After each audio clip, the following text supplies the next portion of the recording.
সম্মানিত দর্শক, আসসালামু আলাইকুম। সবাই কেমন আছেন? আশা করছি সবাই অনেক ভালো আছেন। অনেকেই আমাকে একটা প্রশ্ন করেন, আপু, চাদরের গজ কাপড় দিয়ে সুন্দর বেডশিট সেট তৈরি করতে চাচ্ছি, তো কত গজ কাপড় লাগবে যদি একটু বলতেন। তো তাদের উদ্দেশ্যে মূলত আজকের ভিডিওটা করা। তো আমি আজকে এই পুরো সেটটি তৈরি করতে কত গজ কাপড় লেগেছে, কয় হাত বহরের কাপড় লেগেছে, বালিশ কাভার তৈরিতে কত গজ লাগবে, কোল বালিশ তৈরিতে কতটুকু লাগবে এবং চাদর তৈরি করতে কতটুকু লাগবে, আমি এক এক করে A to Z আপনাদের সাথে শেয়ার করব। ভিডিওটি একটু বড় হবে, আশা করছি কেউ টেনে টেনে দেখবেন না। টেনে টেনে দেখলে অনেক কিছু মিস করবেন। সম্পূর্ণ ভিডিওটি দেখার চেষ্টা করুন, ইনশাল্লাহ উপকারে আসবে। সেই সাথে আমি আপনাদেরকে বালিশ কাভার কাটিং এবং সেলাইটাও শেয়ার করব। তো দেখুন, এখানে 4.5 গজ পরিমাণ কাপড় রয়েছে আর কাপড়টির দাম নিয়েছে 200 টাকা গজ আর কাপড়টির বহর রয়েছে 6.5 হাত। এই কাপড় থেকে আমি 3টি বালিশ কাভার বের করেছি, একটি কোল বালিশ কাভার এবং কিং সাইজ একটি চাদর। 6 ফিট বাই 7 ফিট খাট যাদের রয়েছে, তো এই মাপের চাদরটি কিন্তু আমি বের করেছি। তো যারা আলাদা আলাদা করে কাপড় কিনতে চান যে চাদরের জন্য কত গজ কাপড় নেব, আমি এক এক করে বলে দিচ্ছি। চাদরের জন্য আপনারা 2 গজ 11 গিরা কাপড় নেবেন এবং 2টি বালিশ কাভারের জন্য 14 গিরা কাপড় নেবেন। একটি কোল বালিশ কাভার যদি আপনারা জয়েন্ট ছাড়া নিতে চান সেক্ষেত্রে 14 গিরা নেবেন। 14 গিরা কাপড় নিলে আপনাদের আরও একটু বেনিফিট হবে, আপনারা কোল বালিশ প্লাস একটি বালিশের কাভার তৈরি করতে পারবেন। আর যদি আপনারা কোল বালিশের জন্য 12 গিরা কাপড় নেন তাহলে শুধু আপনারা কোল বালিশের কাভারটাই তৈরি করতে পারবেন। আমি এখানে টোটাল 4.5 গজ কাপড় নিয়েছি। তো এই কাপড় থেকে আমি একটি কিং সাইজ চাদর, 3টি বালিশ কাভার, একটি কোল বালিশ কাভার তৈরি করেছি। তাহলে চলুন এখন দেখে নেই কিভাবে বালিশের কাভার কাটিং করবেন। তো দেখতে পাচ্ছেন এখানে কাপড়টিকে আমি 2 ভাঁজ করে রেখেছি, আমার দিকটা খোলা অংশ এবং অপর দিকটা বন্ধ অংশ। তো আজকে আমি যে বালিশের কাভারের মাপে তৈরি করব, আমি মাপটি আপনাদেরকে একটু দেখিয়ে দিচ্ছি। এই কাভারটির লম্বা রয়েছে 23 ইঞ্চি এবং চওড়া রয়েছে 17 ইঞ্চি। ধোয়া হয়েছে তাই একটু ক্ষেপে গেছে।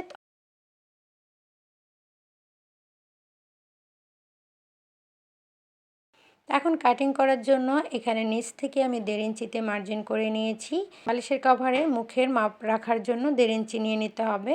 এই 1.5 ইঞ্চি পর থেকে লম্বা প্লাস হাফ ইঞ্চি বেশি নিতে হবে। তো আমার এখানে 23 ইঞ্চি ছিল, আমি 23.5 ইঞ্চির লম্বা নিলাম এবং 17 ইঞ্চি চওড়া ছিল, 1 ইঞ্চি বেশি নিয়ে 18 ইঞ্চি চওড়া নিয়ে নিলাম। এখন আমি বালিশের যে পকেট দিতে হয় ভেতরের দিকে, সে পকেটের মাপটি নিয়ে নিচ্ছি। তো আমি এখানে 8 ইঞ্চি নিয়ে মার্জিন করে নিচ্ছি। একেবারে সহজ এই বালিশের কাভারগুলো কাটিং এবং তৈরি করা। তো আমি এখানে 2টি বালিশের কাভার একত্রে কিন্তু কেটে নিচ্ছি। তো এখন এই দাগ অনুযায়ী আমি কাপড়টিকে কেটে নিচ্ছি।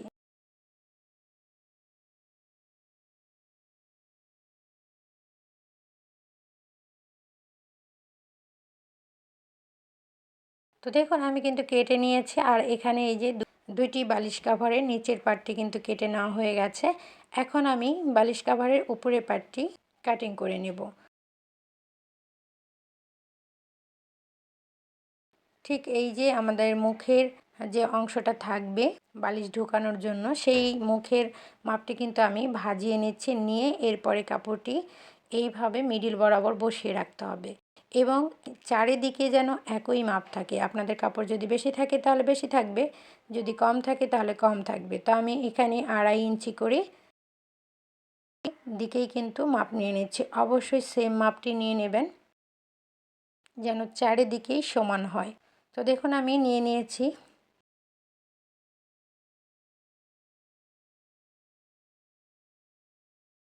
তো যেটুকু বাড়তি এটুকু কেটে ফেলে দিচ্ছি। এই যে আমাদের যে জোড়ার অংশটুকু ছিল এটুকু কেটে আলাদা করে নিতে হবে। তো দেখুন এখানে কিন্তু 2টি পার্ট বের হয়েছে। এখন আমি আপনাদেরকে সেলাই করে দেখাবো যেটি কিভাবে সেলাই করবেন। তো আমি এক এক করে আপনাদেরকে এখন সেলাই করে দেখিয়ে দিচ্ছি কোনটার সাথে কোনটা কিভাবে অ্যাটাচড করবেন। তো প্রথমেই আমরা পকেটের কাপড়টি সেলাই করে নেব।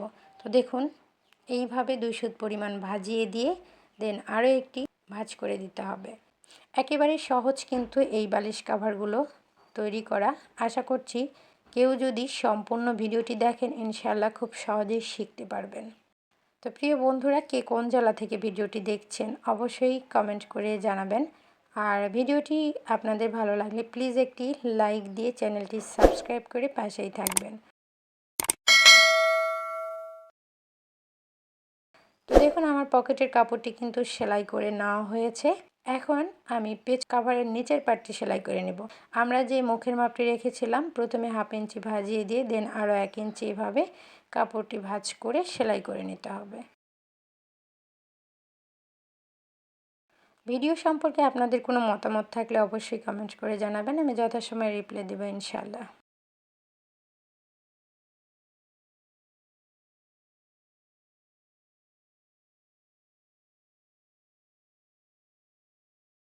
তো দেখতে পাচ্ছেন আমি পকেটের কাপড়টি সেলাইয়ের অংশটুকু নিচের দিকে রেখে এইভাবে 1 ইঞ্চি কাপড় বাড়তি রেখে দেখুন পেছন পাটের সঙ্গে প্রথমে সেলাই করে আটকিয়ে নেব। আমি ধাপে ধাপে দেখানোর চেষ্টা করছি, আশা করছি কেউ ভিডিওটি স্কিপ করে দেখবেন না। স্কিপ করে দেখলে কিছুই বুঝতে পারবেন না। তো পকেটের কাপড়ের সাথে আমি নিচের পাটের কাপড়টি এভাবে আটকিয়ে নিচ্ছি।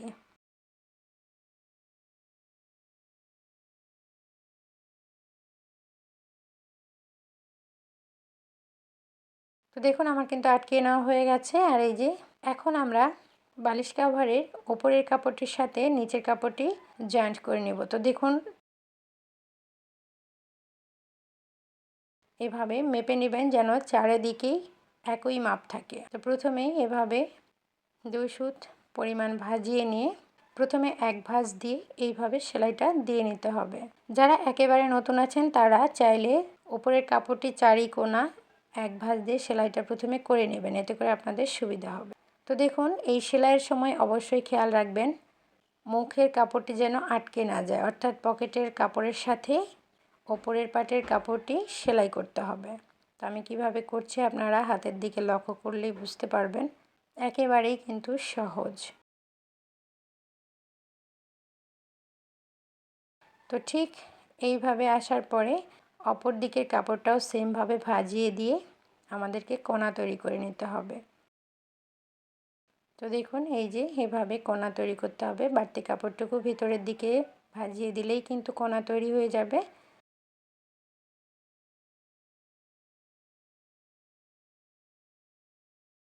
তো প্রিয় বন্ধুরা, এতক্ষণ পর্যন্ত যারা ভিডিওটি দেখছেন এখনও পর্যন্ত লাইক দেন নাই, আশা করছি প্লিজ সবাই একটি করে লাইক দিয়ে দিবেন এবং ভিডিওটি বেশি বেশি শেয়ার করে অন্যদেরকে দেখার সুযোগ করে দিবেন।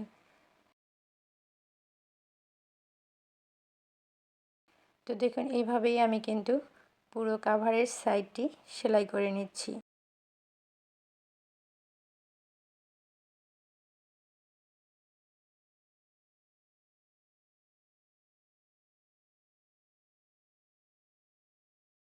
দেখুন আমার কিন্তু সেলাই শেষ, এখন এই একটি কানি ভাজিয়ে দিলেই কিন্তু হয়ে যাবে।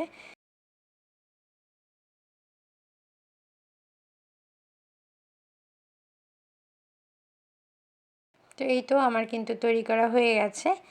দেখা হবে অন্য কোনো ভিডিও নিয়ে, সে পর্যন্ত সবাই ভালো থাকবেন, সুস্থ থাকবেন, এই দোয়া রেখে আজকের মতো বিদায় নিচ্ছি। আল্লাহ হাফিজ।